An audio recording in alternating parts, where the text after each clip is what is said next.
Hello, brothers and sisters. I'm going to just pick up where we left off last time on Mark 7 and 19, where there's a big lie in our Bibles, our modern Bibles, that says that Jesus declared all foods clean.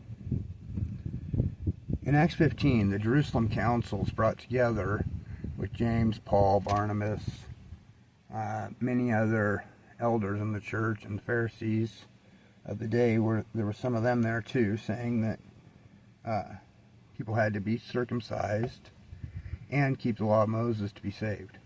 Well, half of that is true.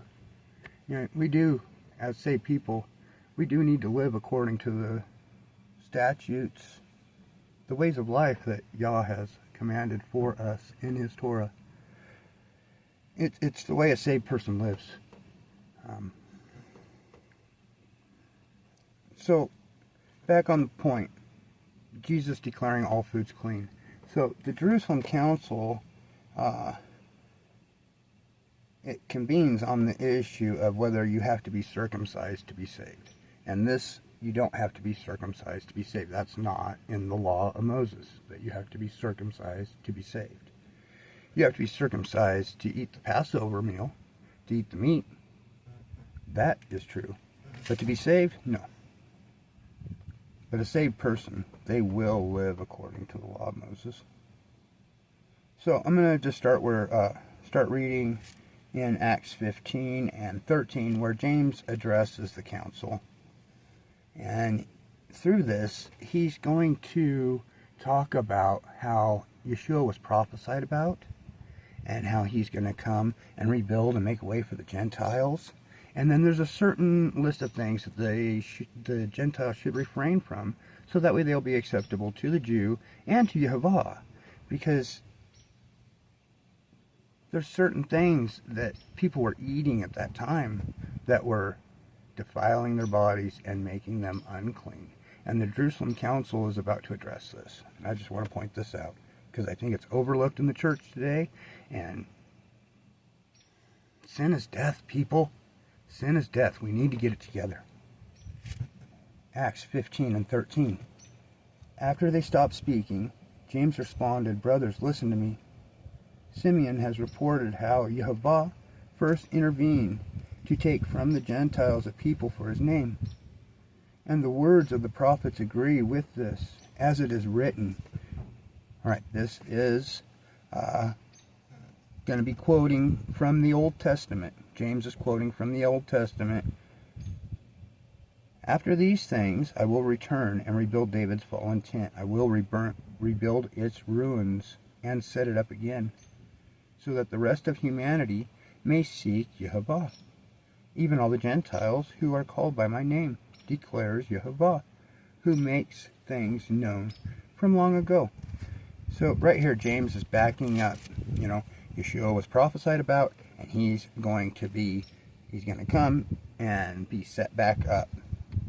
"Therefore," continuing in 19, "therefore, in my judgment, we should not cause difficulties for those among the Gentiles who turn to Yehovah, but instead, we should write to them to abstain from things polluted by idols."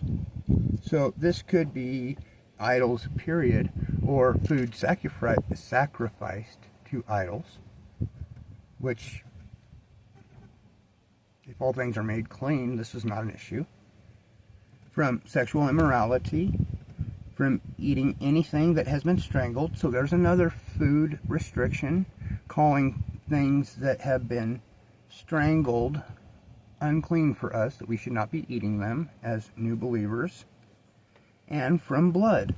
So we're not to eat blood as believers. So if all foods are made clean, why is the Jerusalem Council here telling that the new believers, oh, you need to not eat these things? This makes no sense. The Jerusalem Council would not be putting forth these statutes, retelling the people the statutes that come from Leviticus 17 and 18 is where all four of these things come from. And these were detestable acts of the Gentiles that Israel's being warned about. They're saying if you do these things, you will become unclean. We need to keep our temples clean. We're being lied to that we are told that our temples are cleansed once and for all, and no matter how we live or what we do, that they're cleansed, as long as we live for God. No, we need to live for God according to His statutes and His judgments. Yeshua did not declare all foods clean. Our Messiah did not do this. In our Bibles, in Mark 17 and 19, I put that in there. So in Acts 17, or Acts 15 and 22, it goes on, or in 21, it goes on to say, for since ancient times Moses has had those who proclaim him in every city, and every Sabbath day he is to read aloud in the synagogues. So this is saying these new believers are going to be going to the synagogues on the Sabbath day, the seventh day Sabbath. This is our Saturday Sabbath. And they will be listening to the scrolls be read. People didn't carry around a Bible like we carry. They had to go to the synagogue on the Sabbath day and on the feast days to hear the word of Yah. You know, some people had small portions written down here and there that were passed around communities, I'm sure. But for full readings, it was at the temple where this was, or the temple and synagogues where this was happening.